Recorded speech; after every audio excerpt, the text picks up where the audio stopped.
It's tabletop time. I'm Jen. I'm Dave. I'm Jazza. And I'm Rob. It's time to jump back into the world of Sunder.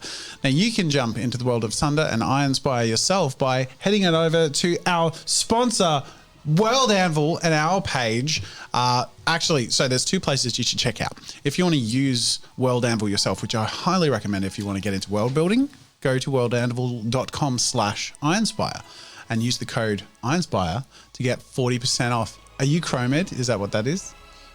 I love it so much that my heart is just open to the world, thanks to World Anvil. I'm not going to be able to unsee that now. Oh. You know what else you're not going to be able to unsee? The amazing features of World Anvil. Go check out. So that's how you get 40% off of any year-long subscriptions. I signed up straight away when I was exploring their features and just kept upgrading my account because all the features were getting better and better. And this is before I reached out to them and asked if they'd sponsor the channel because they're so perfect as a world building website. And you can go see the proof in the pudding if you go to itstabletoptime.com/Sunder, and you can check out the world building page that I've built, including interactive maps, which are my personal favorite thing, where you can hide and show things and see all sorts of stuff, regional and global. You can make, if you want to really go crazy with your sessions or whatever it is, you can make like dungeons and basically make it interactive to the point where you can put a door in and be like, click on that and be like, okay, now we're in this room. And like you can do macro and micro. You can do a continent and regions and towns and rooms and cupboards. Which I'm tempted, but I would be silly if I tried to do cupboards. Yes. You could do anything in World Anvil, Rob. The possibilities have just opened up. So go check it out. Huge thank you to World Anvil for sponsoring our campaign. You can explore a whole bunch of the features, including timeline and our codexes and articles and all this stuff. But also the thing that we've been discovering we really, really love, even after we started showing off World Anvil, we're learning more and more about it every time we use it. And we love the behind the scenes features and how we run our campaign. So we all have our characters and we have journals, and I have narration tools that allow me to start sessions and communicate in different ways and create NPCs on the fly. Really easily reference articles and stuff. Their search thing is really, really cool. Like if I type Graydon and I can bring up ethnicity, player template, vocation bonuses, it comes up with all your articles. It's really, really cool. So if you have a question about anything in our world from Sunder, I'm like, I wonder about, they keep saying the word Barrowan, and you write Barrow, okay, vocation bonuses, player templates, ethnicity, or the Barrows. So you can really sink your teeth into what we've built in World Anvil, which there's a lot and it's really, really cool. But also you can go explore it yourself, 40% off using the code IRONSPIRE. Link in the description. Thank you, World Anvil. Thanks. Yay. Sorry, I'm just really proud of how smoothly that all happened. Well, I usually just stumble over my words, but okay, I think we're ready. Barrowin or Barrowin? Barrowan, A-N. You need to correct your description. You wrote Barrowin. Oh, he's a bit of a winning Barrowan, though. There's a difference. It's still wrong, is the point, though. Yeah. All right. I think we're ready to jump into it. Shall we? Where do I have to correct that? I saved it on my stat block. Yeah. It's where it says Dave is playing a blah, blah, blah, blah, blah. Where's that? Yeah, where is that? Why have you done this to me? Oh, no, everything was fine. That updated Everything was... Oh, did that change? That updated it. Oh, okay. How easy that is to do. Okay. I just changed that on my character sheet, changed my race, and it fixed it. That's awesome. Sorry. Yeah, no, that is the correct use of the term race. Cool. So... I was going to say species, and then I'm like, wait. No. Pretty sure Delvin's a human. Shall we jump into our player recaps? Should we jump into first addressing the elephant in the room? What's the elephant in the room that is Rob? Look at him. He's like 60% larger than everyone else. There you go. That's better. You're so big. My head is fucking massive. We especially put a fisheye lens just on Rob to improve his head size. It is a fisheye lens. Yeah, it is. Okay, cool. So what was Delvin's perception of what happened last week? Last session. It was a warrowing. Warrowing. Let's just edit that out. We're not going to edit it out. It was worrying. Seeing my old hometown and seeing the Grey Guard march in and start pushing people around reminded me a little bit of my childhood. But there's only so much one man can do. And, well, I guess we can't save everyone, but damn if I won't save one kid from becoming a pawn of the Empire. And magic. Real. I can hardly believe it, but I saw it with my own eyes. We gotta protect these people, and I'm gonna do what I can. What about Catalina? Every time you do a recap, you just are like, I'm like, see ya, like, jeez. Yeah, well, I mean, You just gotta wear your character like a flesh suit. I mean, I spent a lot of time with Delvin, so we pretty much had the same feelings and thoughts. It was your first. You do have a unique perspective among the group, though, as someone who has some gifts True. that aren't shared, that we've sort of seen at use. You saw someone share who used similar but different abilities. Yeah, yeah. In fact, you sort of participated in that. So, what is Catalina's thoughts and feelings on what happened? I think so. Seeing Lernan and his son Eden use what was potentially magic for the first time was insane. It didn't really, we didn't know it was a thing. We kind of thought that what the King of Flames was proclaiming was kind of gobbledygook. It's my new favourite word. Yeah, so I think Catalina hasn't still quite realised the potential she has until Delvin gave her a little sneaky few words as he walked off last episode, if anyone remembers what they were. I'll have to watch the episode if you don't. So yeah. Because Jen sure doesn't. No, I remember. Okay. Yeah, she diarised. Anyway, you diarise everything. Yeah, that's it.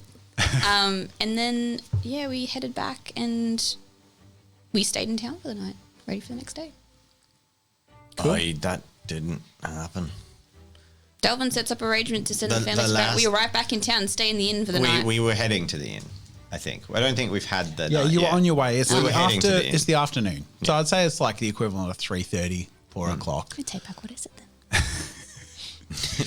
That's like the classic. And we had a short rest and no one interrupted us and we got a good sleep. And the DM's like rolling the encounter. And everything was fine and we restored our hit dice. Yeah, it's the next day. Proceed. All right, and Brick. Brick and Little Swan went to get breakfast and were threatened by a large drunk man. The party was split. What happened?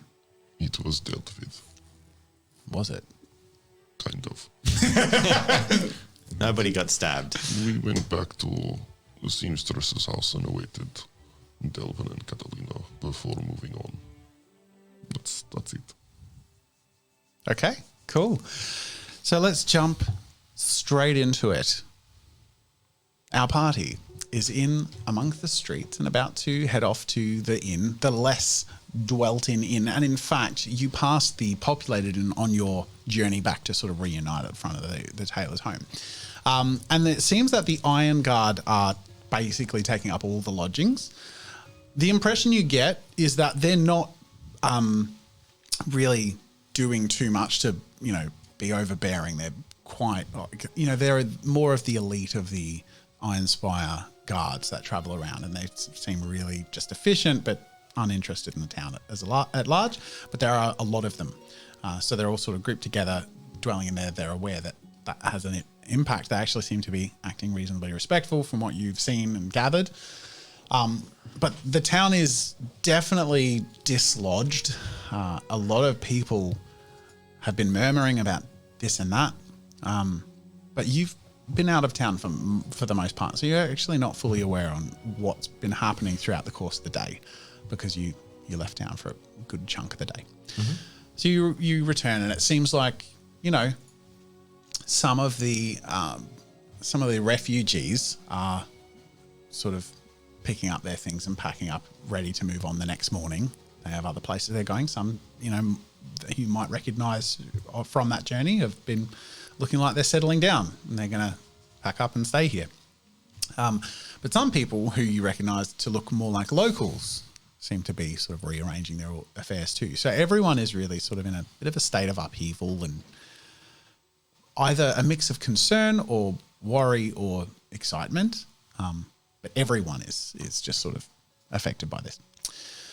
So you all meet up, and as you're walking towards the less populated inn, Medela's pretty quiet and sort of dwelling behind the group, not talking an awful lot. And Brick is just acting as usual self, I'm assuming, as the guard. Do you catch up in any way on your journey from the tailors to the inn? I walk up to Brick and just jovially give him a little nudge. And I'm like, hey, Brick, how you doing? All is well. It doesn't look so much like it. Is something wrong with Medela? There was an incident when we went to get breakfast. We were threatened by a local, but it is dealt with, and he has been paid for the trouble. I'm sorry, mate. Sorry, you said you've been threatened and he's been paid for.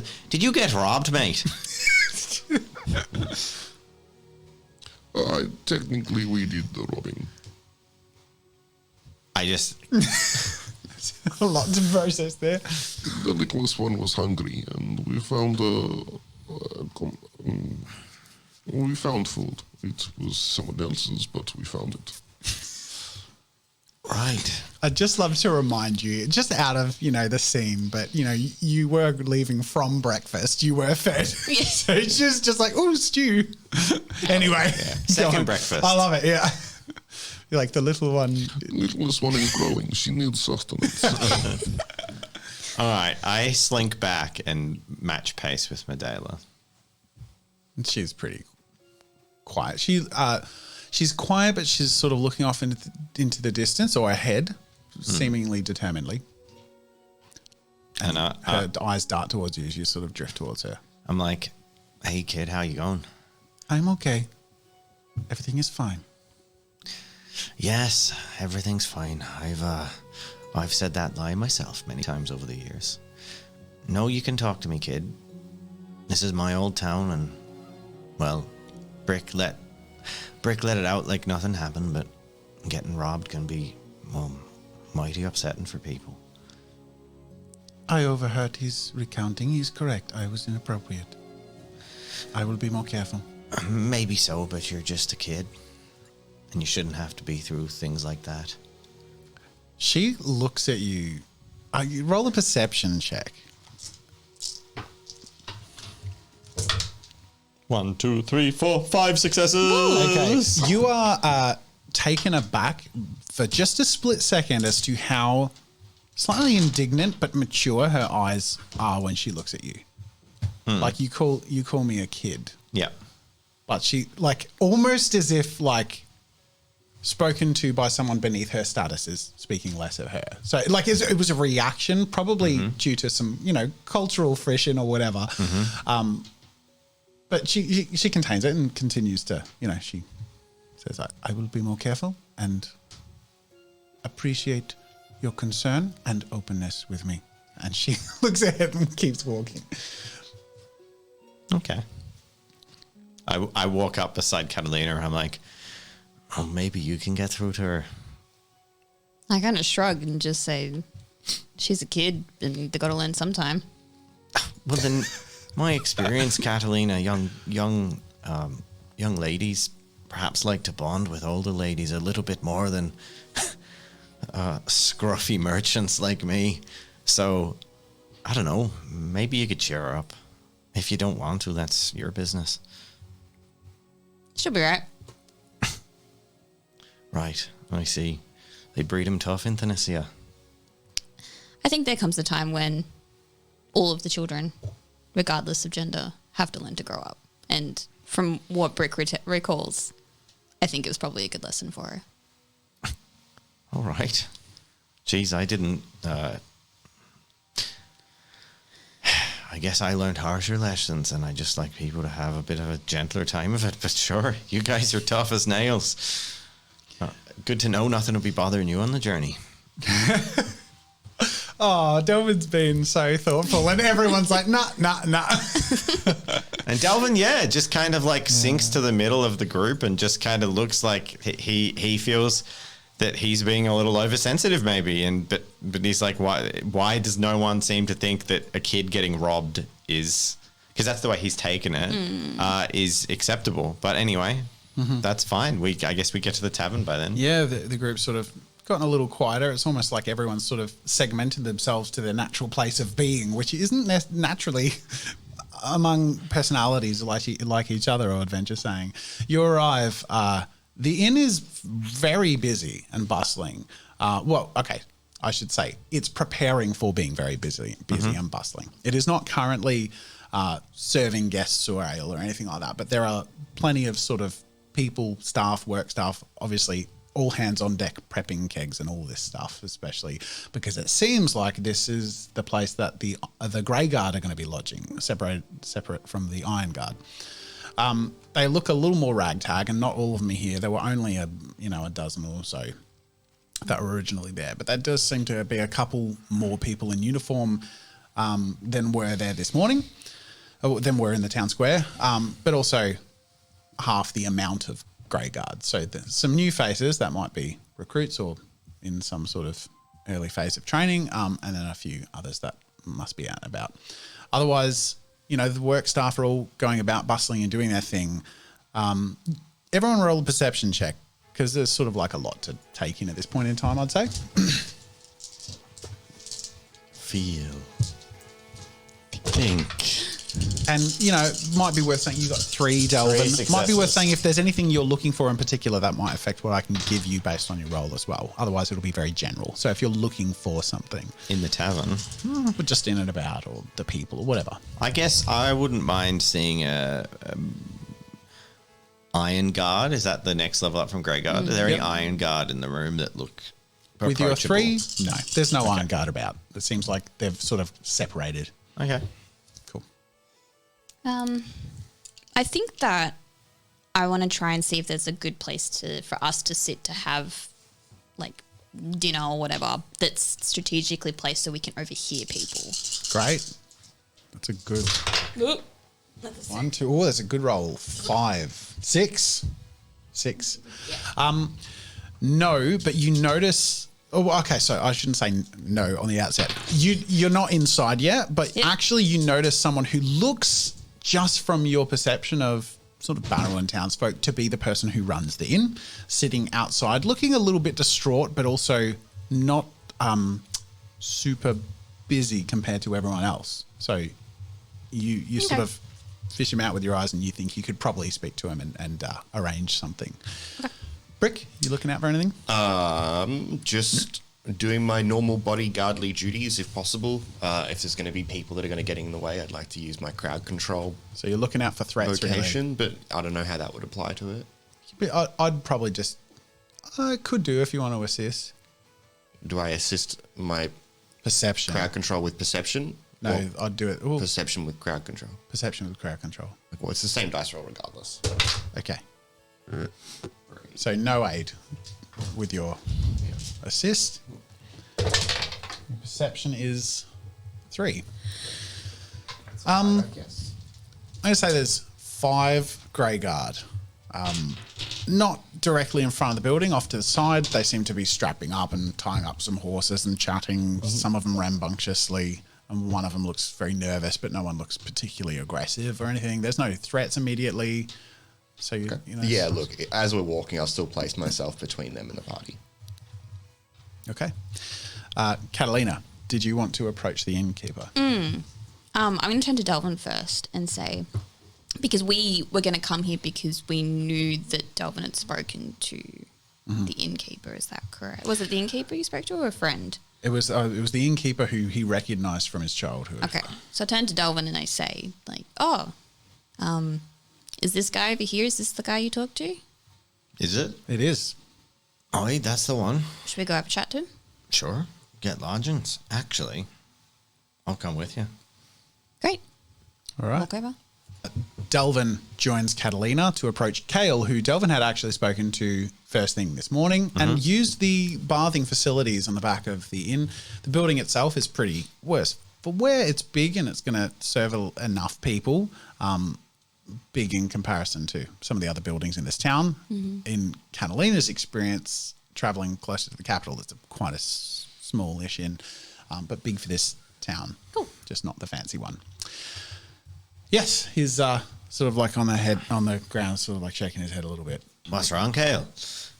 He looks up, a bit flustered, like, "Oh, you from this morning? How are you? How are your baths? Good too. Good enough, mate. Good. Serves the purpose. Good. We're wondering. I'm sorry. I should. And he sort of brushes himself off, and he's like, "I forget myself. There's a lot to prepare for, and a lot happening in town. Good for business, though, mate. Well, depends on how you look at it." He sort of. I want to read his emotions. Okay. Catalina. Take a roll. Roll your 3. It's a challenge level 1. Oh, 2 Okay. successes. So, as you know, he's sort of turned to Delvin and he sort of gives him that expression and says, depends on how you look at it. You tap into the emotion he's holding back, but the implication he's making, and reach inside of him and feel through the emotions that he's feeling. He is really worried. And it feels distant. It's not here. He's not worried about the inn and its preparations. He seems to be worried about someone that he cares about, and that's all you feel. Okay. Yeah, and I guess you also feel the shape of like this sense of like duty. So that's what is reflecting across when he's sort of brushing it off and trying to serve his guests. Okay, cool. I'll let you keep talking to him. Well, maybe some more coin will cheer you up. Have you got any rooms? I'm sure we could accommodate, but I would recommend locking it in place pretty soon. I'm Right now, expecting mate. a busy night. Let's do it. Yeah, I want your finest room for me and another one for this lot. All right. I'll see what I'll make it happen. That's fine. I'm assuming you're Do you going to react want to that? a meal tonight and a table. Oh, of course. In fact, and I leaf out a bunch of coin, and I just put a stack, and I'm like, I pay for like 3 people's drinks for an evening, like probably like 10 drinks each. So it's like is equivalent today to like giving the barkeeper like $200 for drinks or something, maybe like $300. I'm thinking American. Okay. Yeah. Yeah. So like I just hand him a pile of money, And he looks a little bit shocked. and I'm just like, oh, I just don't. It's going to be busy tonight, and I don't want to have to go to the bar. So if you could just make sure the waitresses know we're all paid up for and all that, I'd be happy. of course, We'll just I'll, call them over. Be happy to oblige. Correct me if I'm wrong, but didn't you just come from hard times? He sort of like indicates, the expedition from the recently attacked town. Oh, I'm like, yes, but we didn't live there. I'm a trader, so I make my money elsewhere. And, well, it's unfortunate what happened to those people, but it was a coincidence that we were there. Well, he sort of nods slowly and says, I'm flattered that you're choosing my humble abode. There is a fancier place in town, but I'd be delighted to serve you. Well, I imagine it's full of iron guard, though, right? Oh. He sighs. He says, if I'm honest with you, I have a feeling they're easier to host than the Greys. Well, you're a local through and through, and I know that, so this is where I'm going to spend my coin. As long as I've got the nicest room here. I'm sure it's a fine room. I'm going to make a destiny roll. Just the way you're talking, and it's his second interaction with you, Yeah. based on if there's a that's spark cool. of recognition. Go for it. I'm going to say, I'm just trying to pick which direction is which. I'm going to say closer to 20, he recognizes you. So 6, something flicks past his eyes, like it did when you first interacted, but no, he shrugs it off. He goes, okay. You notice, Catalina, something that you're fairly familiar with inns in town in various towns, and you've done a lot of traveling, that the messenger seems to have arrived recently too, and is sort of unpacking the horses and stuff. And great. so, like, yeah. But it's just FYI, and Catalina will be the one who is most familiar with the system. If there is anything among some of the other things that IRONSPIRE and Great Owl are really good at, it's the messaging system. Cool. It's like the tube in London. It's like just everything is like clockwork, and there are multiple things per day, and everything sort of gets where it needs to within several days pretty easily. So. Oh, cool. Great. Before I walk over, I will say to Kale, it seems like you and Delvin possibly have some catching up to do. Maybe, do you mind joining us for a drink tonight when things die down, maybe? Sorry, Delvin. Who's frick? Because you introduced yourself as Pemble. I immediately break any tension by cracking into a laugh. And I'm just like, I was wondering how long it would take you to figure it out, mate. I'm Delvin. And you're still not there yet. He's like, from the town, mate. No, young. How long's it? I was just a lad. You were just a lad. I was taking the piss, mate. No. And then I'm just smiling. And he looks like overcome with like, I don't know. It's everything's sort of flowing from his mind, but just this burst of nostalgia. He didn't have a lot to do with you in childhood, but anything that sort of, it was a very different place in time that you've lurched him back into momentarily in his head. And there's just this flit of glee, and he's like, and he can't help himself from embracing you for just reflexively. He just reaches out and like hugs you, big man, just like, oh, Delvin. And you were like both like, you know, preteen, young lads off bug catching at times and that sort of thing. But he's like, you've got to be kidding me. Wow. Just when I thought it was only the unfamiliar and tendrils of the capital coming in. Nice to see an old face. And there's a reason I picked this tavern, mate. And I smile. Like, he laughed sheepishly. He was like, I feel so foolish. I should have known. But look at you. They're nicer clothes than I remember you in. Aye, and when I was kicked into the barrows, it wasn't very nice for a long time. No, what a way to come out of it. How'd you do that? Well, a man learns how to make a living when you're pushed into hard times, and I happened to find that there was a lot of need for goods in the barrows that they couldn't get, and that's what I did. Sold goods, transported them. I'm a trader.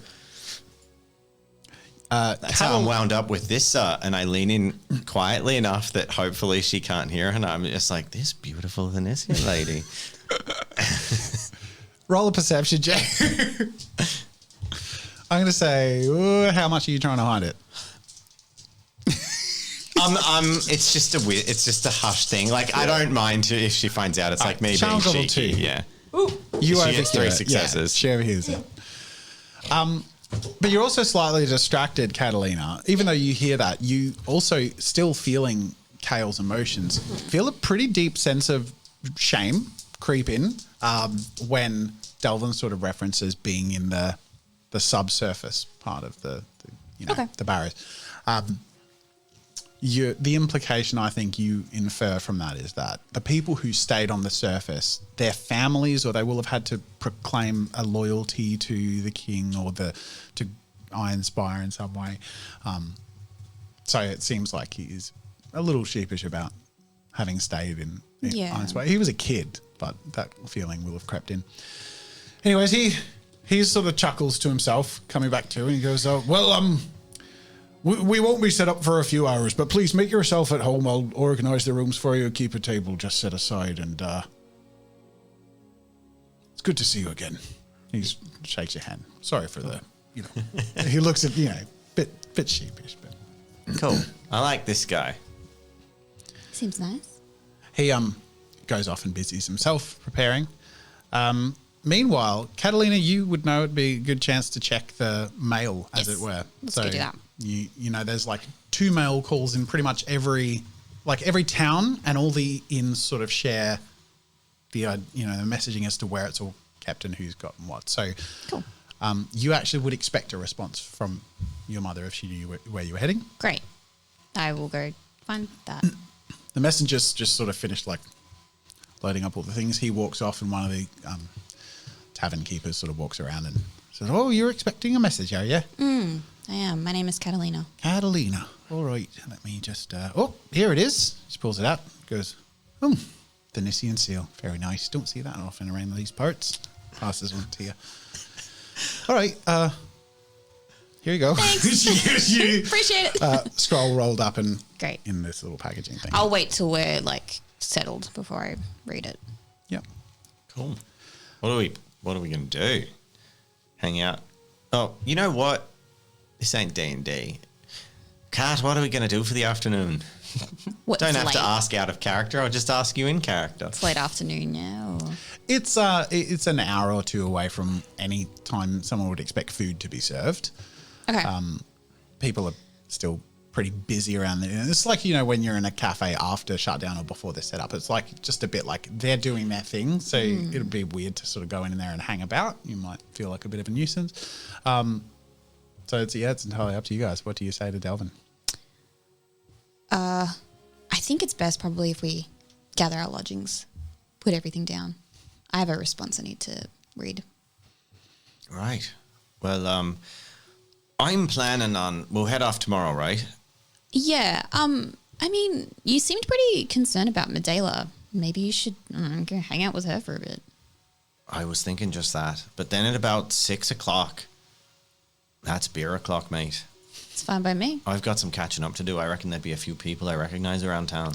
I think it's a good opportunity as well to gauge how the town is feeling as well. You can gauge how the town's going to feel. I'm going to get pissed, mate. That's fine. All right. Given that you've been standing around chatting for a while, there's been a lot of activity, I'm going to get everyone to roll a perception check based on just sort of things that they might have picked up or things that are being discussed peripherally, whether loudly or subtly. So Two Delvin got a successes. 2. Two. Okay.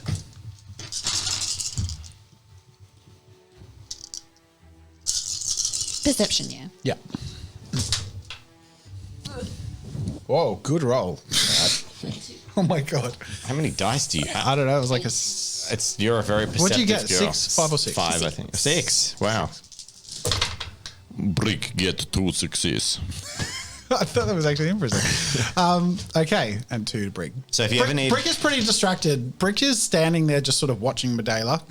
No, I'd like to think I'm on guard duty. watching out for Medela. Yeah. Okay, but not listening into conversations. No. You're just looking at actions, really. Okay. Yeah.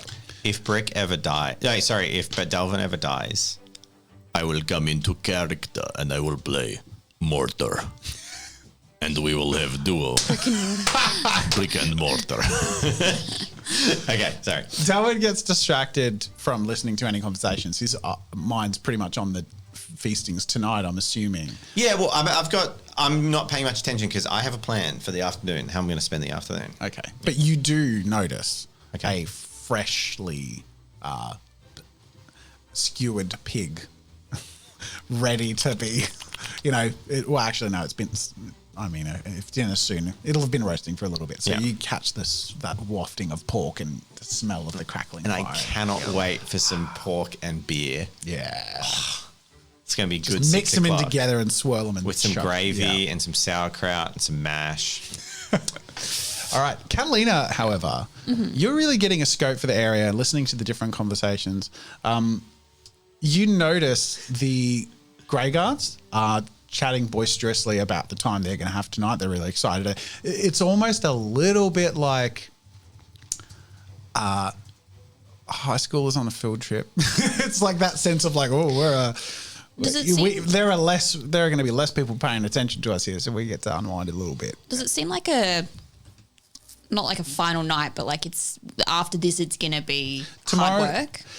It's from what you've gauged, and you've gathered quite a bit. So I'm going to make that roll count from the walk through town, and then just sort of lingering about and everything you've sort of gathered so far. So they've been setting up tents and things like that, mainly for considering the applicants and doing all that stuff tomorrow.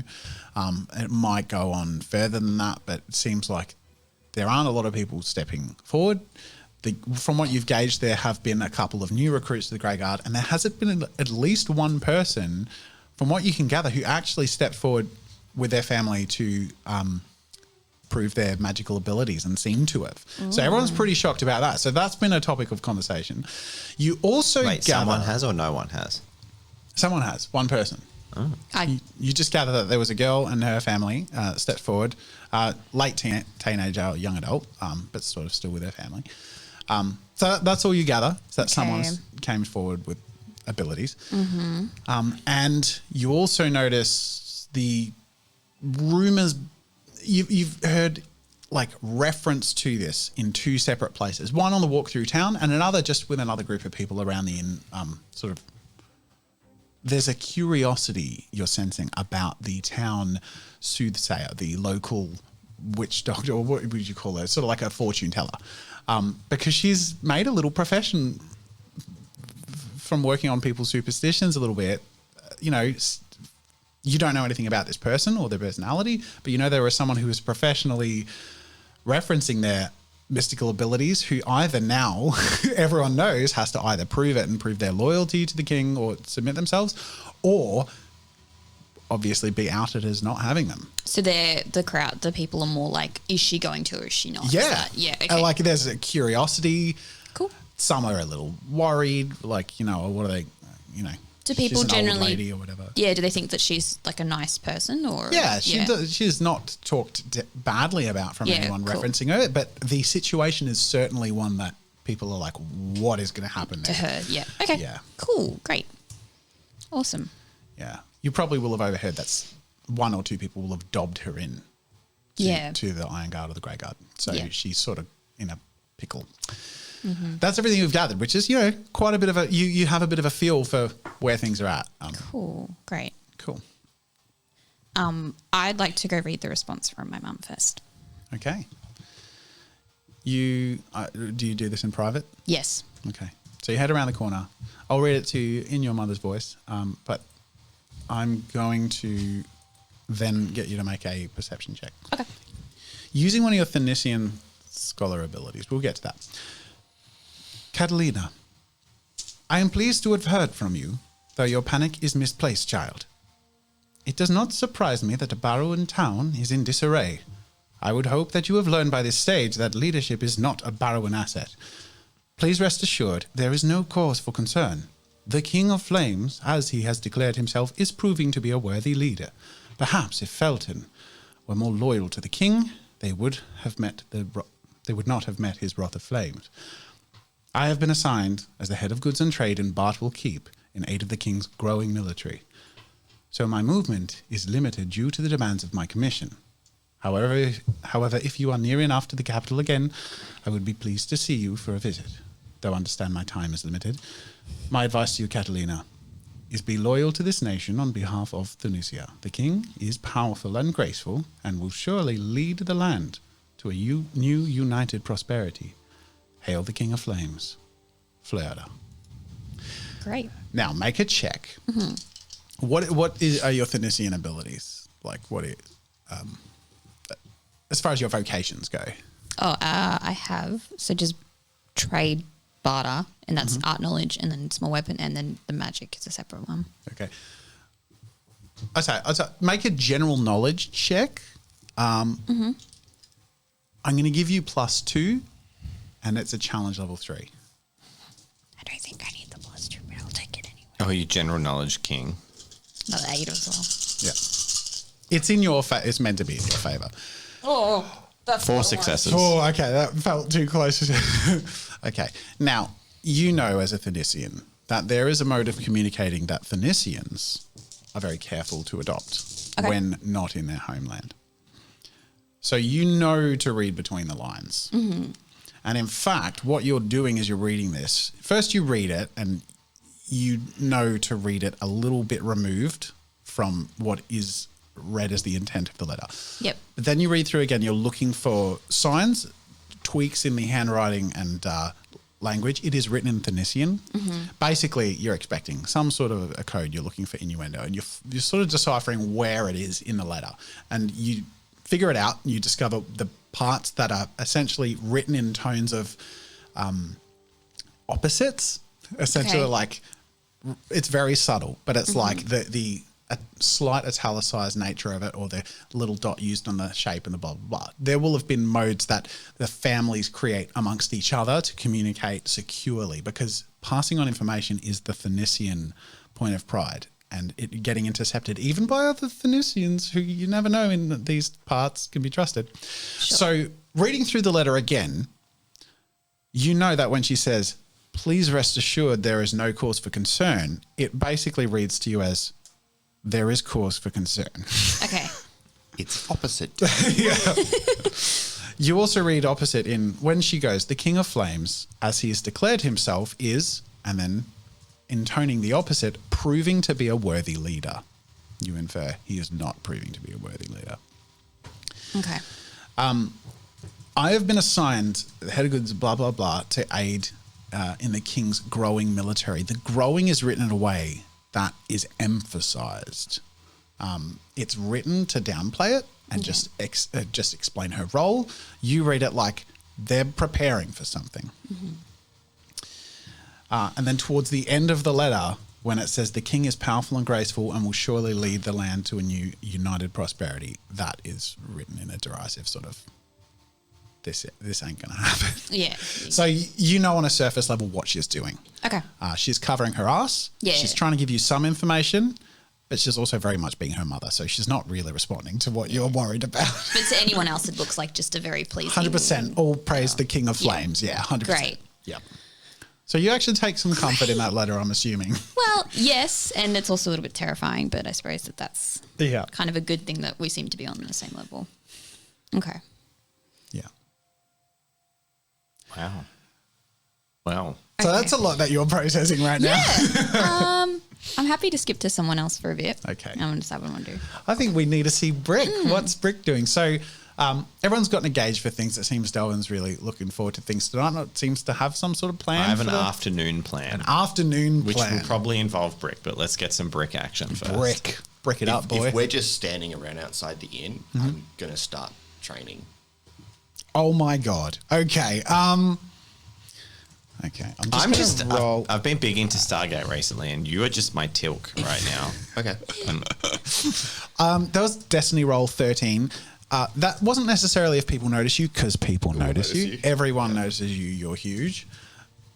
But you're just like, because you're not wanting to waste time, you start pulling out like like you step out to the side to not take up the center or look threatening. But you start practicing your regimented sort of like katas, and you're like basically like motions and forms and this and that. You, in your culture, will have also known it's an expression of pride and loyalty to your country. And there's sort of like, it's almost like a dance. Yeah. It's almost like there was some grace forced in the Phelan call from the Phelan, particularly on the guards that would be displayed around other cultures. So you've got to reflect well on them, as well as be bloody capable. And I'm going to get you to make a combat check to see how capable you display yourself as. Sort of like perception, the better you do, the better it goes. Critical fail and someone dies. 4. Okay. You look pretty sharp. You haven't warmed up. So you know you're not doing your best, but that's why you're doing this, I'm assuming. Yeah. You're trying to get things flying again and make sure you're ready to protect those you need to protect. And you start getting into the motion of it. It starts off a little bit rusty, but as your movement picks up, people around you start to like whisper and like you notice like 2 great and looking women sort of like blushing and like running away, tittering around the corner. And couple of those grey guards standing on the other side just sort of stop there talking and like look over, and like some of them seem concerned or like, oh, who's this guy think he is? And you know, one of them looks hateful, and one or two of them look completely like nervous that your display could cause trouble. Mm-hmm. So there's a mix. But you look very cool. I like the idea of his like flame bardish, whatever, like flicking around, looking. Medela straightens up her back a little bit, crosses her arms, and then stands and watches. Mm-hmm. And then at first you notice her like shaking her head and slightly disappointed. But slowly she starts to as you get into it, she looks approving, like, okay, good. You're keeping sharp. Yeah. Like you notice that's what she does. Cool. Yeah. You look pretty kick-ass. Activity starts picking up around the inn. So you could probably, now that you've sort of been here for a little bit, you could head out and explore things. You could investigate something a little further. Otherwise, it might be time to go put some things in rooms, find your bearings, and head down in an hour or so for dinner. Well, I have my afternoon plan. What is it? So, I go find Medela. She's standing Cool. watching I Brick look up and I go, analytically. "Hey, Medela, Yes. you're pretty curious about this place, aren't you?" I would say my curiosity has been satiated. Well, I grew up here, I got something I would like to show you if you're interested. She can't help but have curiosity creep over her eyes. It's like it's betraying her. What do you speak of? It's kind of She's one like of those. trying to act in charge, but she's like, go on. It's kind of one of those see it and do it kind of things. Not so much I tell you. It's about an hour and a half till dinner. Do you want to come and... You can bring Brick along if you want. Very well. If this is what you need, then... Oh, I need it. I need it. It's very important to me. I see. It could be good to continue our camaraderie as we have much to travel. Cool. So I will accommodate. She turns to Brick. She says, please wait for the last stanzas. It will be about 4 minutes. She turns. And it's like, Brick's finishing his ritual, and how do you finish it off? I mean, I'm just going to say he just gets into the flow of it, gets faster, ends with a flourish, and then And you stand. There's almost like there's this thud through the ground when your bardiche hits the floor, and there's this tremor. And by the end, you are beating sweat. It's a lot of work. It's a big, even though you're a big tough guy, these are meant to be hardworking stances. And by this time, a crowd has started to gather. It's a little bit like street performing what you've just done. Yeah. You've made yourself. Has anybody show. cost me money? I'm going to roll a destiny for that. 11. I'm going. It's poor, so I'd understand a no. It's just you said street performer. I'm going to say curious. no because it's just too out of the ordinary. Yeah, it's that's too weird and random. cool. Like, It's worth a shot. they wouldn't know if they'd get killed for if you. And plus, everyone's pretty aware that of all cultures they're not familiar with, Felmore is the most unfamiliar. So they don't know what's going to offend you. Some might want to, but no, not to. And Well, it would have been the won't first time I would have earned money. It's true. That would be nice. Maybe crack it out another You time. drop this. Okay, anyway. All right. You finish your stance. Yep. Medela nods. Two people beside start to clap, and she goes and you glare at them too because it's disrespectful to that's not the point of this. So they two people quickly just and just start scrambling. Delvin's one away. of them. Just keeps clapping. And Medela looks at you with her very powerful bodyguard just standing there almost like this feeling of a titan just having sharpened his skills and his blade, that feeling of he's really, okay, he's a combatant. He's just made sure to refine that. And now they're both okay, very well. They Cool. turn to you and say, where is it you would like to go? Follow me. Rick, please stay and protect. Well done. I would like to see, and she says, make sure when you start off, you blah, blah, blah. She's heard her parents and instructors and people who command the Phalancool around give them sharp feedback based on, and what you did from a Phalancool perspective was pretty lackluster. Yeah. But from everyone else perspective here, whoa, stand back. So you got work to do. Yeah, and I think Brick would be feeling the shame of the performance, to be honest. You don't need to drive that home. She seems to take pity on you a little bit, though. She respects that amongst strangers for you to do that. And basically it's a display. It's almost like a hugger. It's like a display of your loyalty and your guard over her. So it's almost like a dance of like loyalty and stuff. So she is warmed by that. And to be honest, there's something very familiar about it that she really appreciates. Yeah. So she doesn't go too hard on you. You sense her softness. She's like, thank you. She follows Delvin. Cool. Please protect me. So Delvin leads them through the town, through these slightly unfamiliar streets, but the land, the geography, the topography doesn't change. And I lead them north to the edge of town. And as we push past the last couple of buildings, Delvin kind of smiles and is like, not everything changes. And right at the top of the town where the river enters, there's sort of a bunch of trees that have fallen over, like way over the top of the river. And there's a whole collection of like youths in the town sitting on the tree logs with fishing poles in the water as the river first enters through the river. And Delvin looks down and tries to see if there's any like discarded fishing rods, because this is probably where a whole bunch of the town youths come and just hang out in the afternoon and fish for fish coming from the mountains. And he's like, I thought we might take up a spot of fishing. And nudges gently Medela towards the mob, the throng of a handful of sort of 12-year-olds that would be hanging out. You don't get your fish from the oceans? Oh, no. These are river trout. And they're like, you ever caught a fish before, Medela? She looks very conflicted right now. She's really trying to hold it together and be composed as a leader, especially after she's been quite shaken. But you're really striking her interests. But she's choosing to be refrained. Mm-hmm. I have not. It is not my place. It looks interesting. But I might refrain. I should like to observe it, though. Oh, I absolutely. Come closer. And I do I find a like fishing pole lying around? I'm going to destiny roll for that.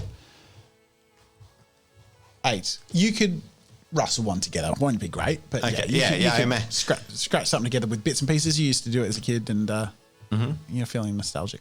I wander over and like sort of the adult in the group of teens. I'm like, "Oi, lads, how you doing?" To the kids there. They respond like pretty cheerfully. They're fairly uninterested in an adult showing up. Couple of them look pretty like, ooh, who is that? Like, this young dark-skinned girl who's obviously Phelan, but not dressed as such, but like their age. So they look just a bit confused.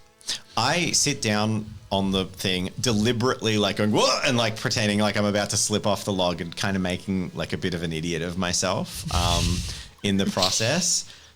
Very deliberately. I'm like, oh, I haven't done this for a while. And then when I sit down, I like nod closer to one of the other kids and I'm like, that girl over there, she's from the land of the Phelan. Land of the Phelan? I thought that was more stories than anything. Don't be stupid. Your dad traded with the Phelan. Well, sounds different. She's never done a fish before either. You could, maybe you should show her how, mate. All right, he says, and he like wanders over sort of sheepishly, and I stop him. You don't have to roll. You step forward. Just to describe your action, how do you stop him? Because he's walking forward, holding a fishing rod, looking down, and he's not like noticing you actively until. Like, what do you do? I'm literally just going to stand in front of him and stare down. Oh no! Are you intimidating him? Not trying to. I'm gonna get you to roll a persuasion strength-based check, and your challenge level is 1. Wait, look how bad I roll. Hey. 2. Okay. All right. He stops and he's scared, and he double takes and he's like, are you in... Hey, Brick! I shout out. And I'm like, I've got... and Medela, you want to see a very special type of fishing? We'll need Brick's help, Medela, if you don't mind. Medela's like, by this point, she's starting to like, loosen up, Brick. It's okay. They're children. I would still like to grab and inspect the things he's holding. The fishing pole. Yes. Okay. Yeah. I don't She want looks at the boy. It's like she's in a group of 3 adults approaching children. That's the vibe you're getting from her. She's holding back her inner child, but she's also very much like very mature for her age. You've learned this about her. So she says to the boy about her age, we will require an inspection of your gear. And he looks like sheepish, like, inspection of my what? And like breaks large hand, like massive hand. Yeah. It looks fine. It's a there stick fishing? and some string. No fishing hooks? There, there'd be little hook. fishing hooks. Yeah. It looks too small to. If they went on a rampage, you would be confident that your weapon would outdo theirs. Cool. Okay. I nod and pass the gear on to Medela. Yeah. Okay. All right. Now, Medela, is it all right if I ask Brick to help us with our special type of fishing? What do you mean special type? It's something that, Seems fishing to me is odd enough. well, you can use a pole, but... And then I turn to the group of kids and I'm like, but nothing catches a fish better than Phelan called Stinky Toes. And I say it very sillily and very loudly. And giggle. And I'm like... Medela like sort of chokes on her. Well, it's called noodling, mate. What you do is you put your feet down or your hands and the catfish bite onto you, but they don't got any teeth, so it doesn't hurt you. And then you pull them out. He could catch the biggest catfish we've ever seen if there's any in this water. Medela looks at you like, well, this does sound educational. Sure. I wade out into the water. Okay. And over the next next hour and a half, I basically try and slowly encourage the children and the teens to like move in and bring Medela into their group and like get her to break down her barriers. That's what I'm attempting to do. And it's working. By making myself a joke, by making Brick a joke, by disarming, and I'm terrible at fishing. Yeah, you've broken the ice really well, and then also Brick has a job now. Yeah. So he's just following a command, but actually quite separated from the group. And now that you've sort of broken the ice and introduced these kids and sort of made the awkward things sort of laughable, you're able to, I'm assuming, step to the side a little bit and let her interact organically. And I just kind of facilitate their engagement. Is basically what I'm trying to do. It seems like this is a moment she quickly seems to treasure. She has not had a lot of interaction with children her age outside of what you could gather has been education or formal, reasons. And this is very enthralling for her, very different. But she still acts very much above these kids, which they're pretty taken aback by. But she's enough of an oddity in her cultural behavior, her look, and her way of talking. But they seem to really like her. I think they sense a sincerity. She's not hiding that.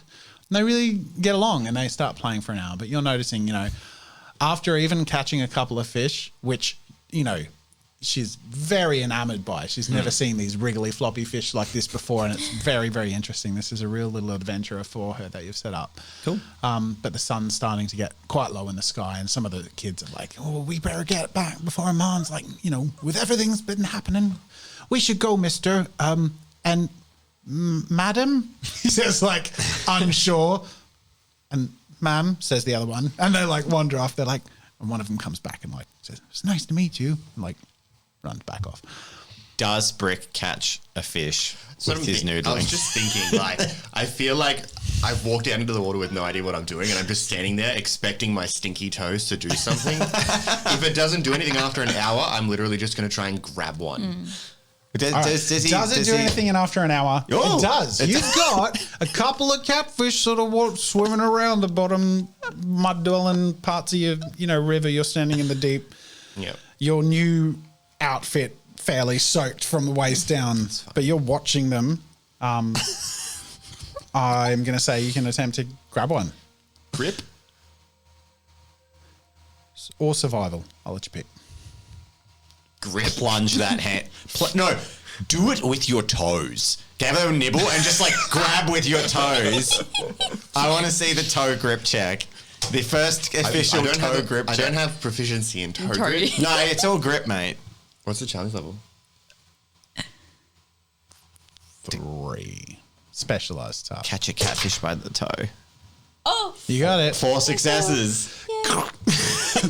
When the timing is right, and you are good at standing like a statue, so you've like lifted the toes of your feet, resting on your heel, and one of them gets just under your feet, and you stomp down on its tail and curl your toes and grip around the back of its fins. It's not going anywhere, and it's freaking out. But you have a Phelan cool vice-like grip with your toes.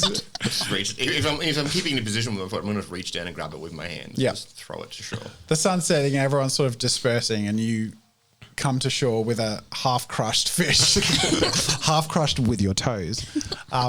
We did and it. walk forward. And Medela looks at you like, Brick, you caught a fish?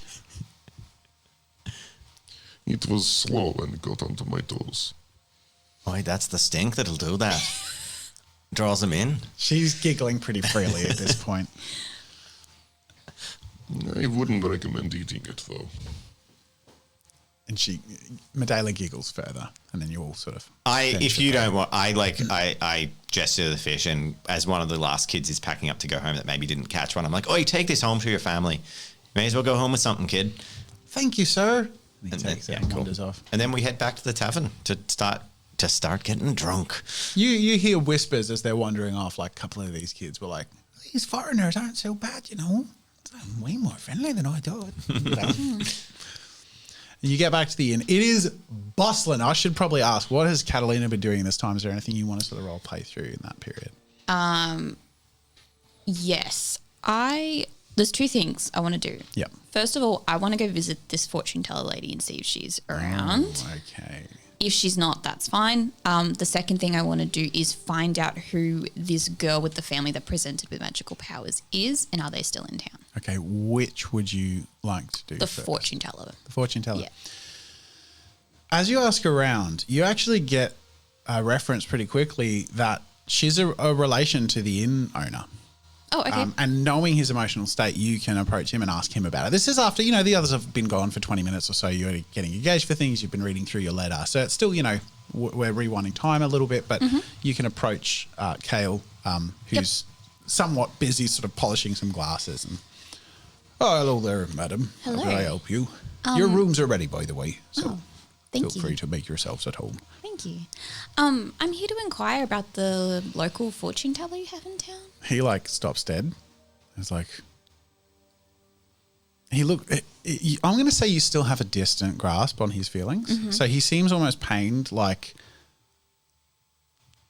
he winces, not knowing if or what you're about to ask, Sure. what your intents are. He says, "She's my aunt. She makes no trouble. I certainly hope no one makes trouble for her." Oh, Please, absolutely. that's right. I only inquire because, I kind of have this, niche thing. I like just, diving into delicacies of towns and just finding out, what richness hides beneath it all. I'm just curious, honestly. A lot of people are curious and being. He's choking back tears a little bit. He holds it back and it's like, Okay. I'd rather not make a show of it. If anything, to be honest, I'd rather people stop talking about it and mind their own business. Yeah, I'm going to cast magic on this guy. I'm going to shift his emotions. You're going to have to read his emotions again to get a fresh go. So challenge level Sure. 1. Nailed it. Cool. You feel a sense of panic. He is really, in fact, those feelings that you first read, they're much more intense now because he's been hearing a lot of the things people have been saying. Yeah. Oh, this could happen. Oh, that can happen. And his heart is breaking for a family member, and there's nothing he can do. He knows that she's ruined one way or another. You feel that pang of distress of someone he really cares about, and he feels helpless. Okay. I want to try to shift his emotions, I believe. Now, what I'm going to say here is he's feeling intensely distressed. Yep. So there are a couple of ways you can go about this.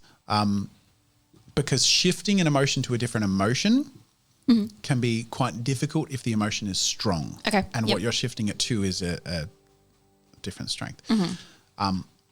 You can also soften or intensify an emotion, or you can do both. So if you want to change his emotion, you may need to do a couple of rolls, and you may need to sort of feel that it's like sculpting his emotion, basically. So what's your outcome that you're after? I want him to feel comfortable enough to know that I mean no harm. Okay. That I'm here to genuinely help and not cause Yeah. danger. He's not focused on you. He's quite distressed and feeling very protective. So you're going to need to soften his emotion. Yep, and cool. then you're going to need to reshape his emotion. Okay. So soften first, challenge level 2. Let's do it. You got 1. So that's going to cost you 1 mana. Yep. But you successfully soften his emotion. Great.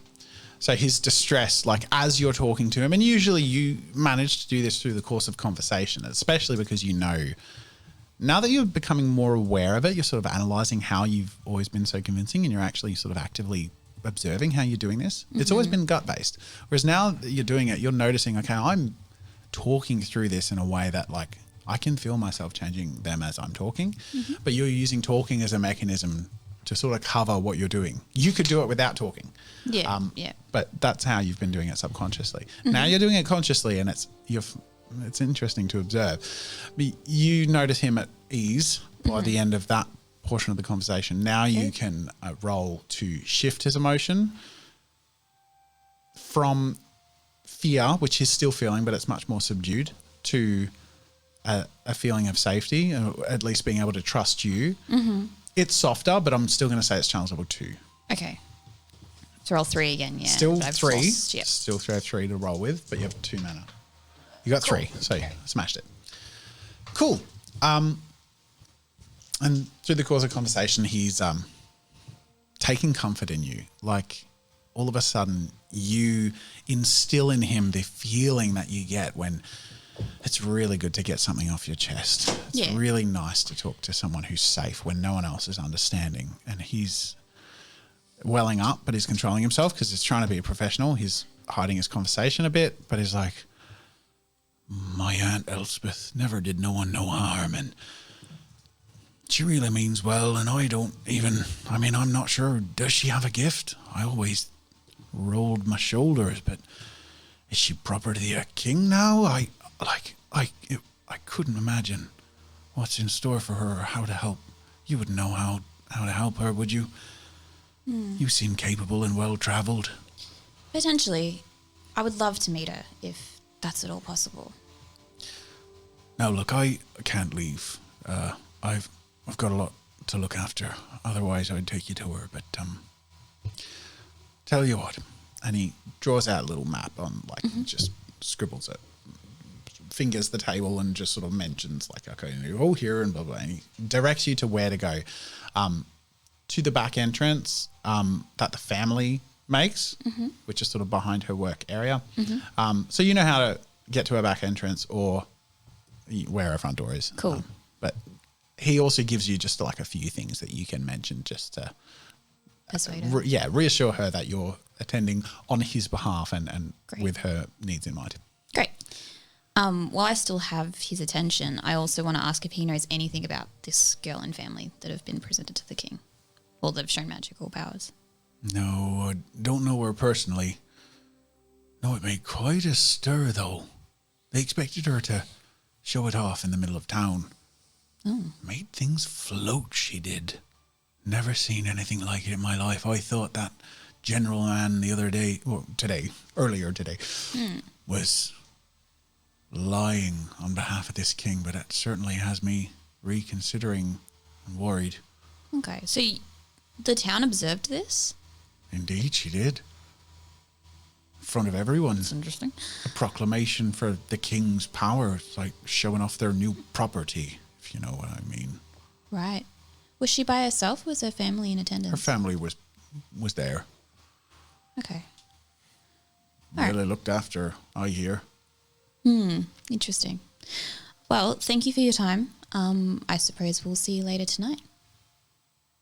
I hope so. He holds out his hand, like shakes it. Cool. I shake it back. Yep. And I'll leave. You wander off.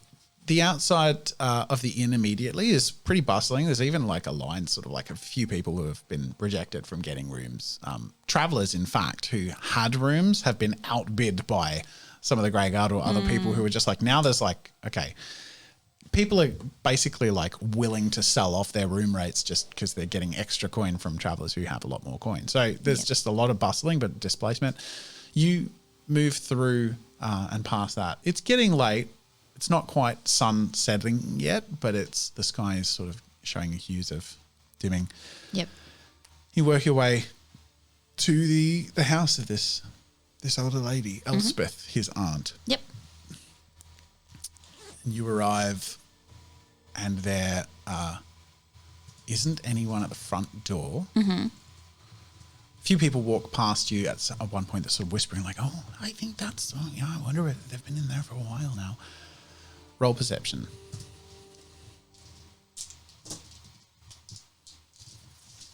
Yeah. You say challenge level. Roll. Well, we'll see. Okay. I have one in my head. 1, 2, 3, 4. 4. Okay. You notice any signage that might have been up has been turned, and there's a couple of things resting outside the front door that seem to belong to Grey Guards. Oh, okay. So there are probably people in the house. There are probably Grey Guards in the house, from what you can gather. Great. I'm going to go around the back entrance that Kale mentioned. Wanna go down? Yeah, and just go have a look. What does it look like? Is there any windows or just It's a very overgrown property. The garden has really been let go. It's like, it's a very kooky house for what you can gather is a very kooky lady. She's very emotionally exploratory, but also very welcoming. They're the things you've sort of picked up about her. But the house itself has been sort of let go a bit. You hear she's older in years and isn't really acting professionally these days. You walk around the back, creaky, the gate, sort of like the side garden gate, has like one out of its 3 hinges still attached. So it's like flopping lazily really a as gate you walk anymore. through. Yeah. You wander around the back, and I'm going to get you to, I guess, what do you do? Do you knock or enter? Or? No, I'm going to approach and try to see if I can hear anything. I want to know who's in there. Do you know what you could do? Be sneaky. You could use magic. Oh, yeah, sure. Okay. You can like read emotions through. You can basically feel through from behind the house and get a gauge for where things are coming from emotionally. Let's do that. Do it. So challenge level 1. Challenge level 2, because you're going through a door out of sight and you're reading multiple. You're trying to find multiple people. So you have little to work with and it's quite difficult. 2. You sort of reach out your mystical emotional tendrils. I don't know how to describe it in a way that isn't weird or creepy. You sense there's a smugness surrounding the room. It's sort of emanating, seeming to be smothering something. And in the center, you feel a fledgling feeling of hopelessness, despair. Yeah, right. You sense, from what you gather, it's not exactly clear based on the intensity, especially because you're reading emotions. Like you could sense, you might guess there are 2 or 3 Grey Guards in there, but it could be one person who's feeling a very intense emotion. Or there could be more people feeling the same emotion but not very strong.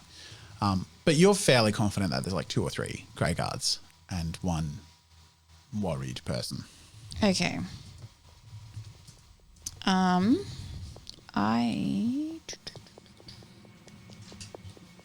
think I want to get closer and see if I can hear anything and be sneaky. Yeah. Roll a stealth check. You feel like there's a room separating where you're sensing that from. So you feel like you could probably enter the back door without being noticed, but it will require some skill. So just sneak challenge, stealth challenge level 3. 2. Can Can I destiny? You can destiny Yeah, it. great. You open the door and there's a creak. Just as there's also a noise in the bushes of like some sort of bird. And you're like, oh, thank God. But you also take that as like okay, I have to move differently in this place. This is an old place. Okay. So you wait for sort of like moments of like boisterous, distant people cheering or laughing or whatever, and then you like slowly make a step. So it's quite difficult, and you almost gave yourself away where luck, destiny, as it were, not on your side. It's in sort of this back kitchen, this mixing sort of kitchen with a little, pot and stove and cauldron-y looking thing sort of backing onto a garden, very overgrown garden, herbs and veggies that have sort of become giant, like, very overgrown. Yeah. You make your way inside. It smells really old and muggy in it, and lots of herbs that have been cut and cooking that's been done. It's quite dusty, and you hear voices from a room across. The door is ajar, but you're out of sight from anyone, so you can hear a conversation pretty clearly. Okay. And it's just this quiet, slow bullying. So then, everyone's saying you have magic, but you don't. Or you do. You won't give us a straight answer. You're going to have to give us something eventually. Either out yourself as an imposter, or your loyalty to the king.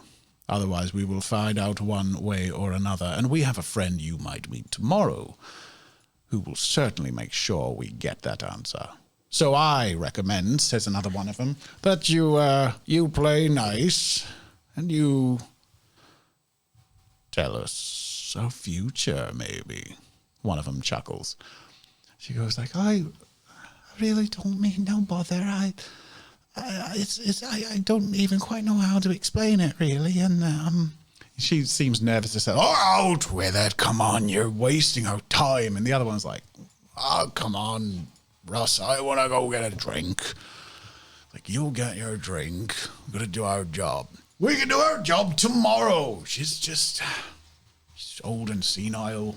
Let her speak to the, and the sort of like continuing like that. Okay. Is there anything you're sort of listening out for in particular? I actually want to, can I sneak a peek at them at all? Safely? Do I think I can do it safely, or do I think I'm going to be noticed if I think try? you can. Stealth challenge level 2.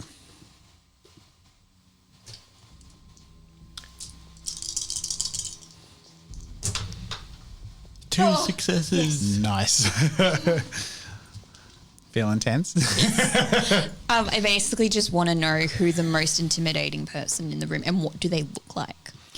Okay. You, not through the door that's ajar, but there's a serving window you notice. It's off to the side that seems to come out to what would be otherwise a shared fireplace between two rooms. So you lean over and you can catch a pretty clear view of all of them through you're in quite a dark room, and the moonlight, the setting sun is shining through their windows. Mm-hmm. So was it 2 grey guard, or was it 3? There are 3 grey guards. One of them is sitting on a chair, sort of backwards, leaning on the back of the chair, facing her. Big beard, helmet on. He seems really composed, but really quite intense. 2 of them, I mean, they're grey guard, and the caliber that they've sent out to this town aren't all that tough looking, but as far as like competent, I should say. But they're big men, and she's an old lady, so she's very outnumbered, and this is it looks like one of the worst bullying scenes you've ever seen. Like they're not being nice. They're not being outwardly aggressive yet, but there's a mix of emotions that you're still feeling now that you're sort of feeling those echoes, and it's clearer now that you're closer. That 2 of them seem really irritated that she won't just hurry up, get on with it. The 2 that's sort of like a little bit more like, a bit messy here and there and look a bit like, incompetent. And then someone a little more skilled, but a little more measured and seems a lot more patient. So he's willing to wait. Okay. But the other 2, you're feeling his patience waning, and it's more like with resignation as they're bothering him, and he's like, no, look. And he leans in. It's like, I say this out of concern for you more than anything. If you were to meet Melba tomorrow, you'd be in a lot more trouble than if you just speak to me honestly now. The king looks after those that serve him. Trust me, I know. We can look after you. It doesn't have to be uncomfortable. If anything, your service to the king will be greatly, greatly rewarded. Just tell us the truth. Mm-hmm. You feel a pang of shock and fear in this woman because she knows that if she's honest, there will be consequences. That's all you can read. You can't read minds, but you can read feelings. Okay. So she is hiding something emotionally. I would like... My intention is to get these people to leave.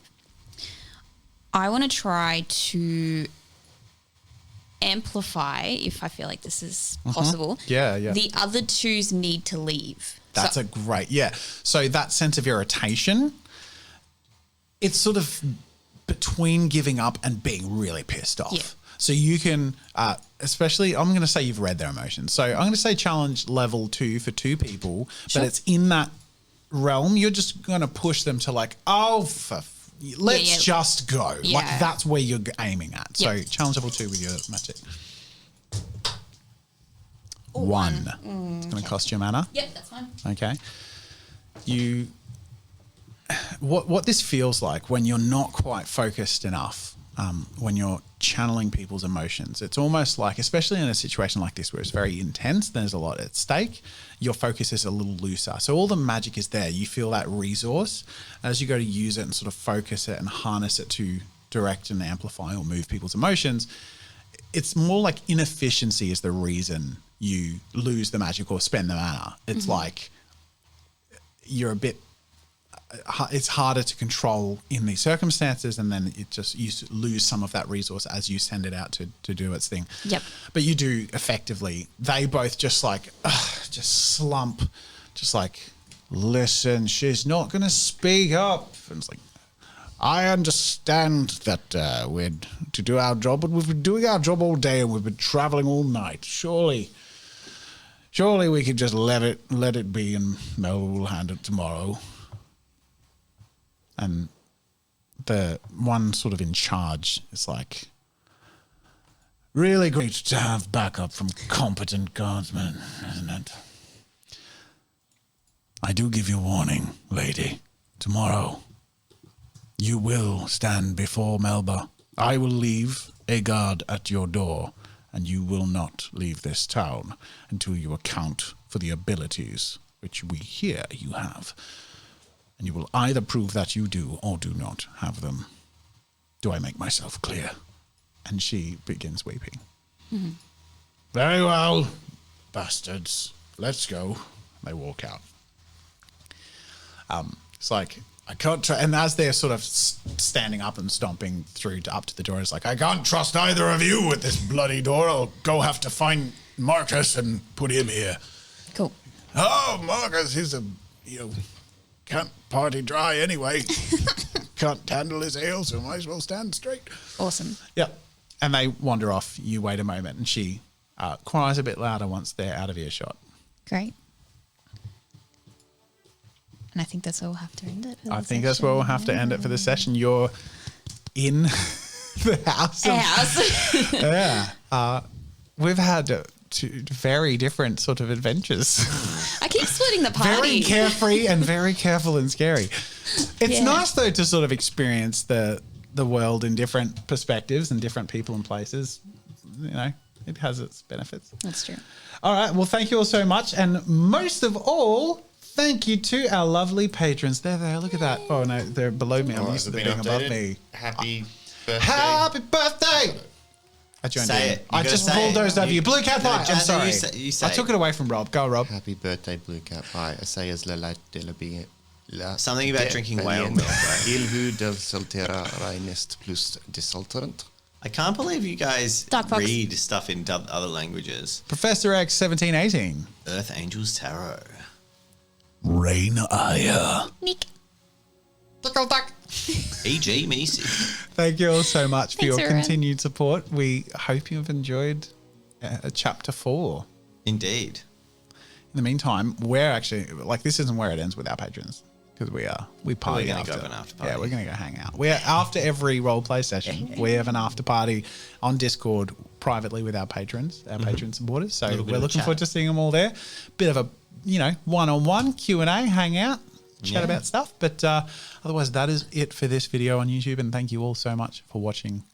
We'll See you in the next one. video. Bye.